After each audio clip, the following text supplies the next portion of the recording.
Brothers and sisters, have you ever poured your heart out to someone only to feel even more broken afterwards? Have you ever shared your deepest pain, expecting comfort, but instead found yourself judged, mocked, or ignored? That's the reality of life. When you seek sympathy from people, you set yourself up for disappointment. But when you turn to Allah, the one who never betrays, never mocks, and never grows tired of hearing you, you find true peace. Now, we live in a world where people are quick to ask, "How are you?" But very few truly care about the answer. When you share your struggles with people, some may sympathize, but many will gossip. Some may listen, but deep down they cannot help you. Why? Because human beings are limited. Their compassion is limited. Their understanding is limited. And most importantly, their power is limited.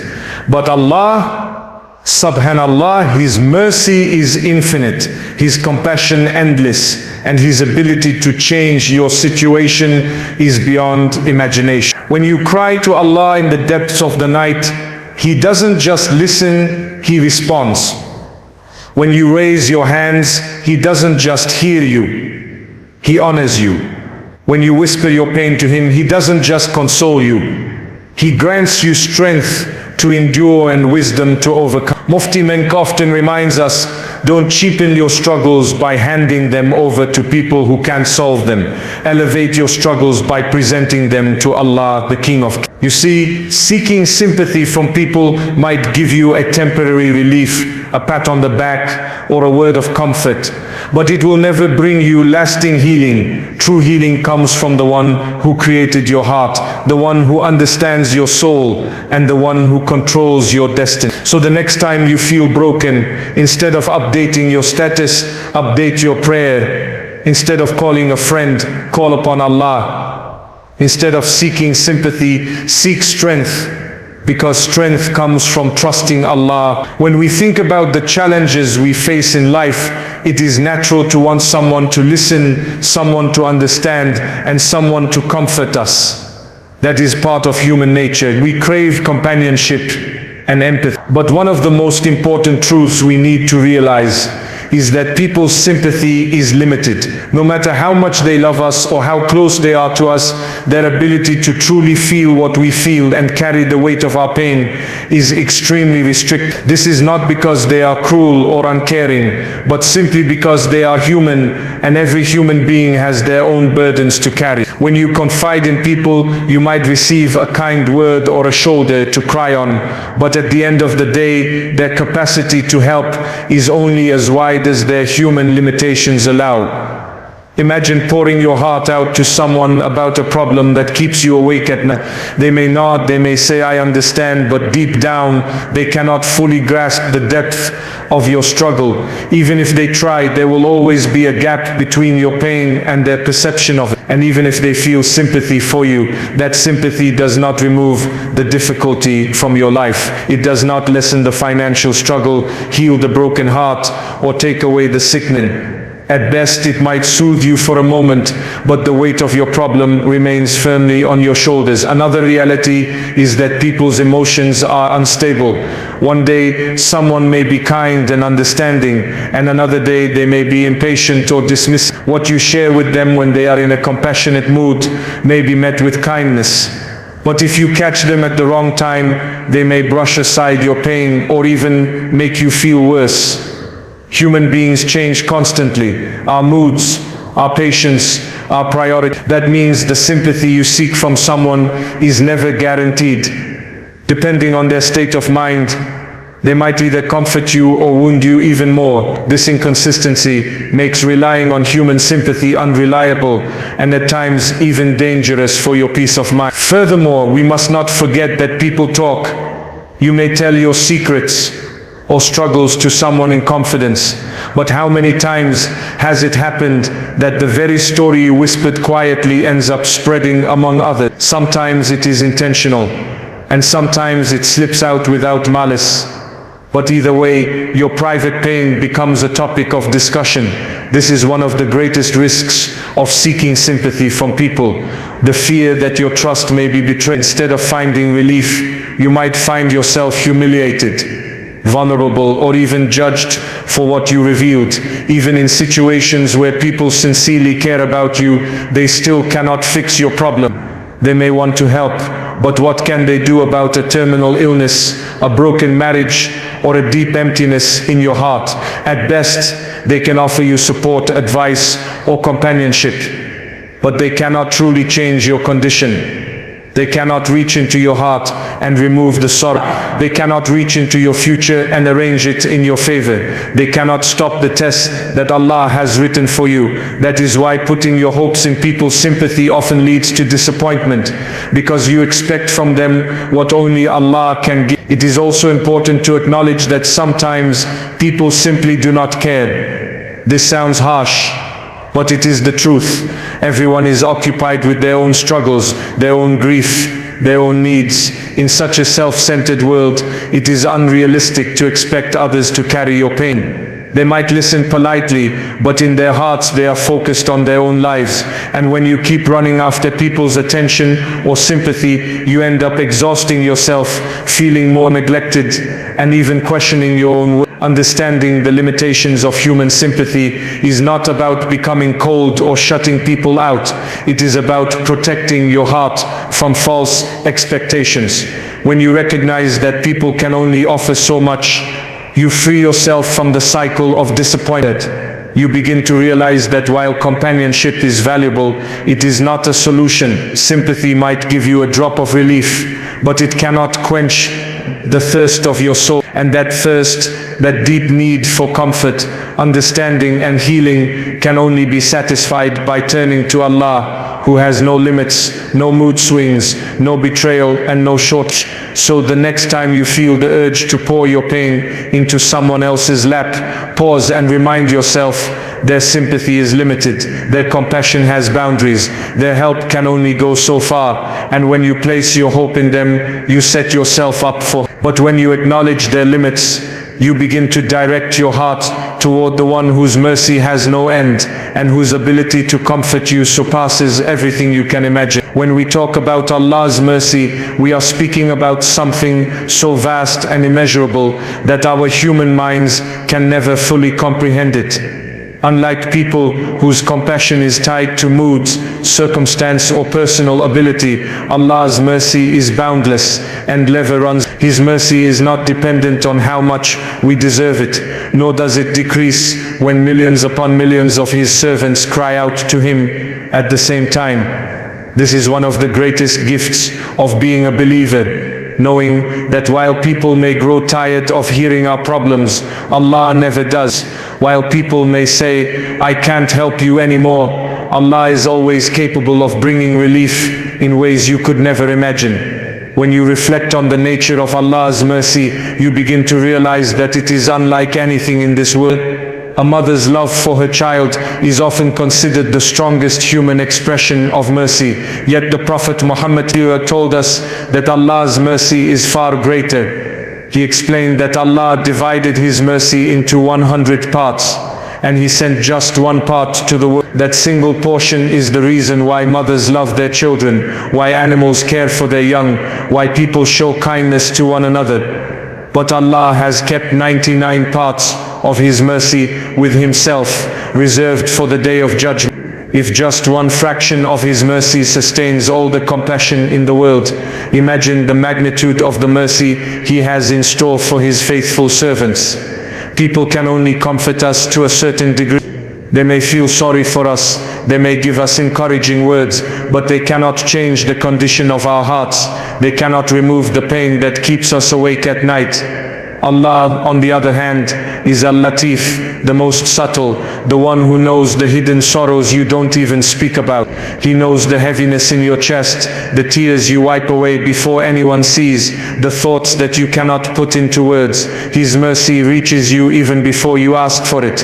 It is Allah who puts ease in your heart when everything around you feels like it's collapsed. It is Allah who allows time to heal your wounds, who brings people into your life to support you, and who replaces your losses with something better when you least expect it. The mercy of Allah is not limited by the size of your problem. To Him, curing an illness is no more difficult than guiding you out of debt, and resolving a family dispute is no more complicated than giving you peace of mind. Everything is easy for Allah, and His mercy encompasses all. When you trust in this, your heart becomes lighter, because you stop carrying the false belief that people are the source of your relief. You stop begging for sympathy from those who can only do so much, and you start relying on the one who can do everything. One of the most beautiful aspects of Allah's mercy is that it comes at times when you feel least worthy of it. As human beings, we fall, we sin, we make mistakes. If people knew the full extent of our flaws, they might turn away from us or lose respect for us. But Allah, despite knowing our darkest secrets, continues to extend His mercy. He welcomes us back every time we repent. He gives us health even after we disobey Him. He grants us sustenance even when we forget to thank Him. This shows us that His mercy is not conditional upon our perfection, but rather upon His infinite compassion and generosity. Think about the countless blessings you experience daily: the ability to breathe, to see, to walk, to eat, to love and be loved. Every one of these is a manifestation of Allah's mercy. You didn't earn them. They were given to you out of His kindness. And when you are struck with hardship, His mercy shows itself again by giving you patience, strength, and ways out of. Even the trials you face are wrapped in mercy, because they purify you, bring you closer to Him, and remind you of your true dependence on your Creator. So while people's sympathy may run out, Allah's mercy never does. While people's support may fade, Allah's support is eternal. People's love may weaken, Allah's love is stronger than anything you will ever know. When you place your trust in this, you no longer feel desperate for others to understand you, because you know that the one who created you understands you better than anyone else ever could. His mercy is a source of hope, a reason to keep moving forward, and the ultimate reminder that no matter how heavy life feels, you are never alone. When we turn to people for sympathy, it often comes from a sincere need for comfort. The heart feels heavy, and the mind tells us that if we share our pain with someone else, maybe the burden will feel lighter. But the reality is that seeking sympathy from people can backfire in ways we never expect. Sometimes it leaves us more exposed, more hurt, and even more disappointed than before. This is because human beings are unpredictable, and not every ear that listens is a safe one. What we think will bring us relief may instead bring us regret. One of the greatest risks of seeking sympathy from people is that what we share may not remain private. We may pour out our struggles in confidence, but how many times have we heard of situations where private matters became public?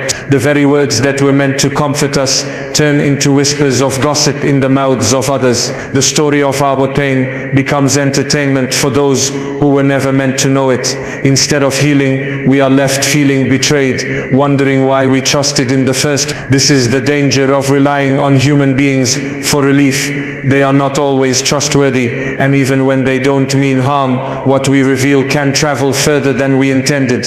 Another painful reality is judgment. When you share your problems with people, you open yourself to their opinions, their assumptions, and their biases. Not everyone will see your struggle with compassion. Some will judge your choices, belittle your feelings, or even blame you for your pain.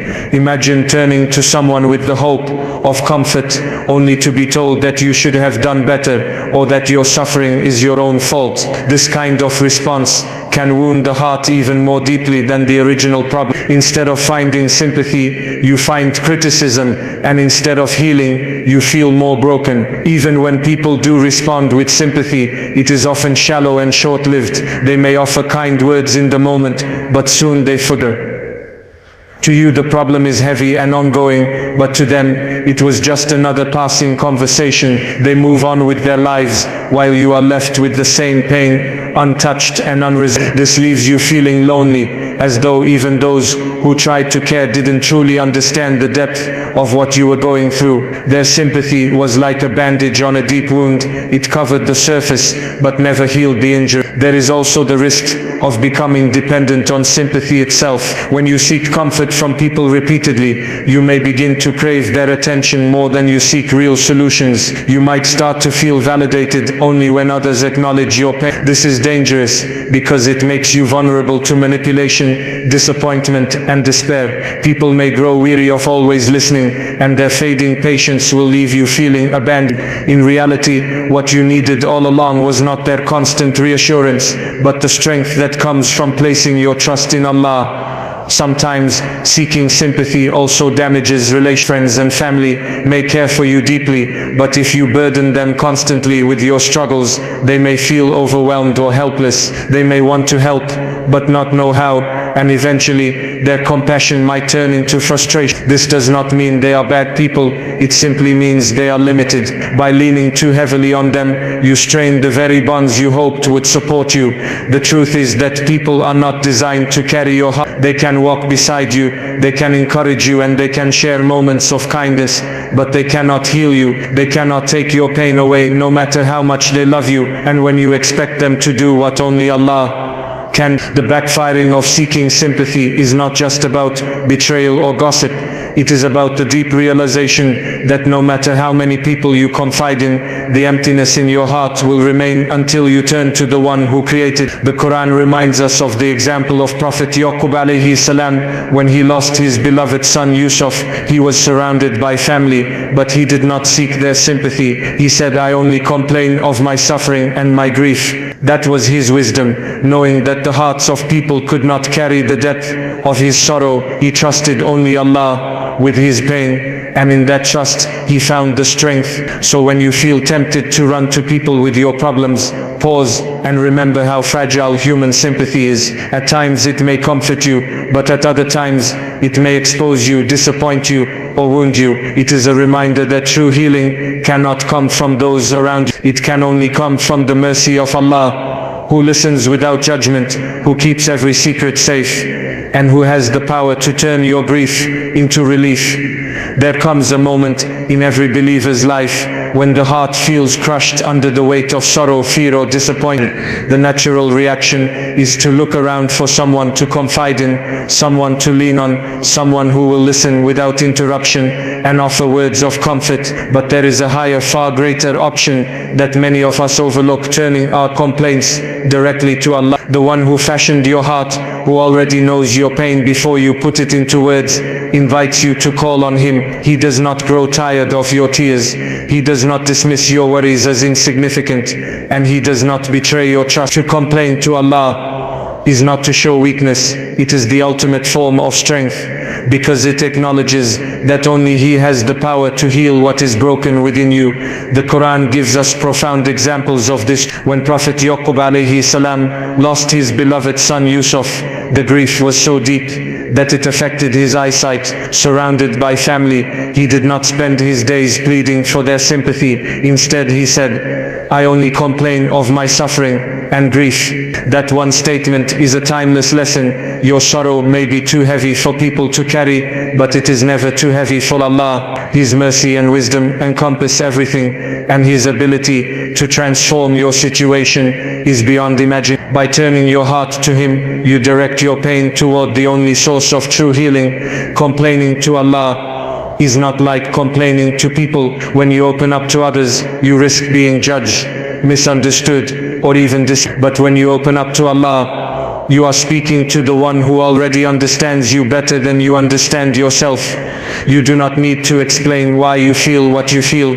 He knows the story behind every tear, every sleepless night, every unspoken. He knows the words you cannot form, the emotions you cannot name, and the burdens you cannot share with anyone else. In fact, sometimes you may not even know what exactly is weighing on you, but when you cry to Him in prayer, the relief begins to pour in. There is something profoundly comforting in the act of turning to Allah in solitude. Imagine the stillness of the night when the world is asleep and you stand before Him whispering your struggles. There are no interruptions, no judgments, no eyes rolling with impatience. Just you and your Creator. In that moment, your pain becomes sacred because you have entrusted it to the one who never breaks. You may not see the solution immediately, but you will feel the burden begin to lighten, as though the act of placing it in Allah's hands already brings peace. When you complain to Allah, you are also affirming your faith in His power. You are saying, Ya Allah, I know you can fix what no one else can. I know you can open doors that no human being has access to. I know you can turn this darkness, this reliance, transforms despair into hope. Because even if the situation does not change right away, your heart changes. You stop feeling like a helpless victim of circumstance and start feeling like a servant of the Almighty who is in control of all circumstances. That shift alone brings a strength that sympathy from people could never provide. Another beauty of complaining to Allah is that it is an act of worship. Every time you cry to Him, raise your hands and call out, you are fulfilling the purpose of service. You are acknowledging your neediness before His greatness, your weakness before His strength. And Allah loves when His servants turn to Him. He says in the Quran, call upon me, I will respond to you. This promise should give us more comfort than any word from another human being, because it comes from the Lord of the worlds, whose words are always true. In contrast, when we keep turning to people for comfort, we often feel emptier than before. Their sympathy is temporary, their patience limited, their understanding partial. But when we turn to Allah, even if the external problem remains, the internal storm begins to settle. The heart feels calmer, the soul feels supported, and the mind feels clearer. It is a reminder that peace is not found in people's responses, but in Allah's remembrance.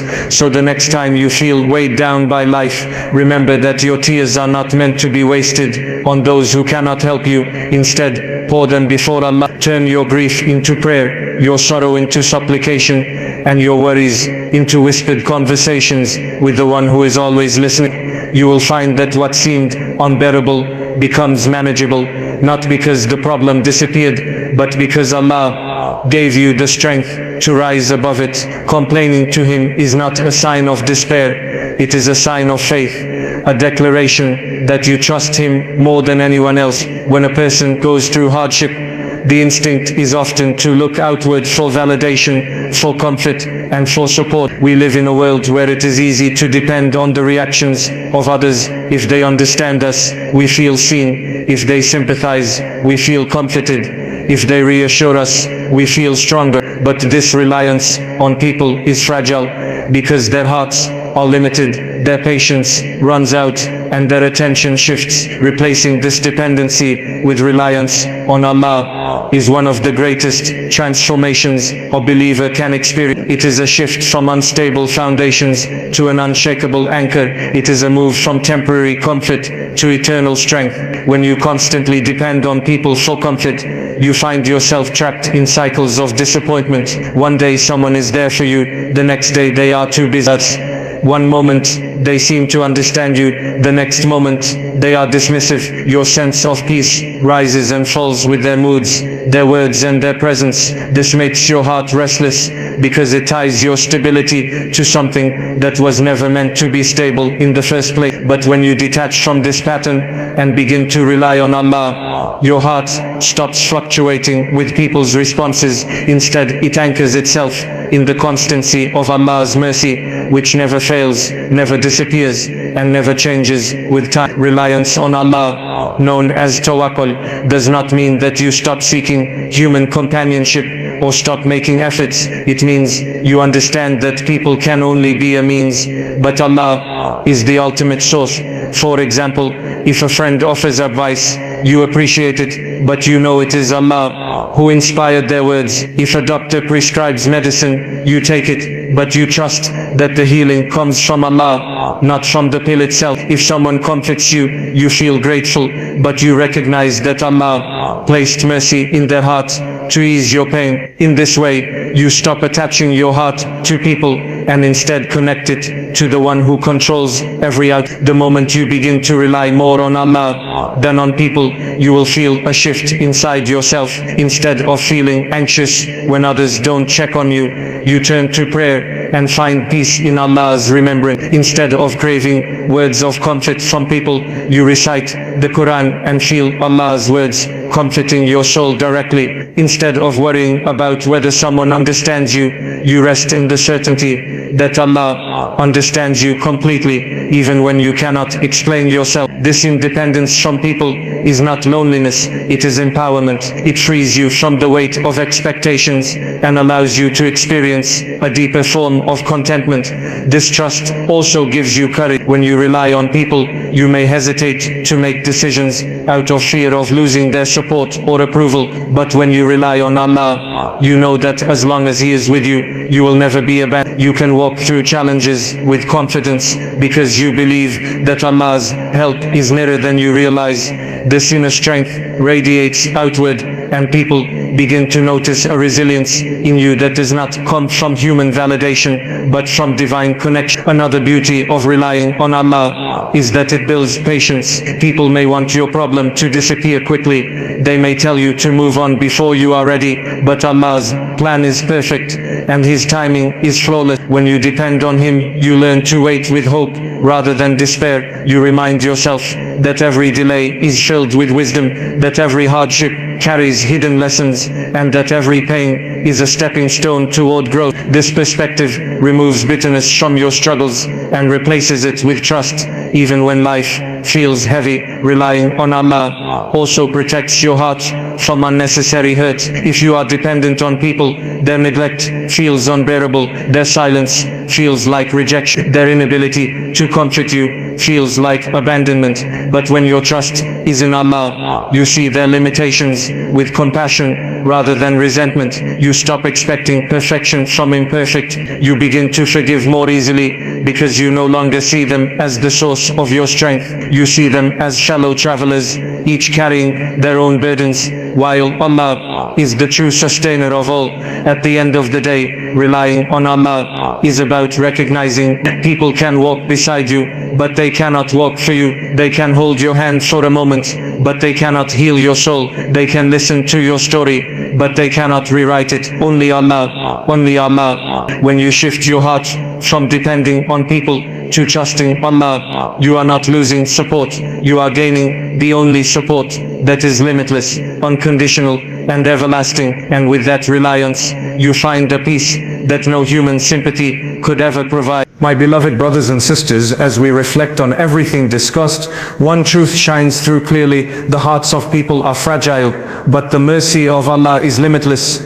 When you chase after sympathy from people, you are often left with disappointment, betrayal, or shallow comfort. But when you turn to Allah, you are met with compassion that never fades, wisdom that never errs, and strength that never runs out. People can sit with you in your sorrow, but they cannot carry it. They can listen to your words, but they cannot heal the wounds inside your heart. Only Allah, the creator of that very heart, can soothe it, mend it, and fill it with peace.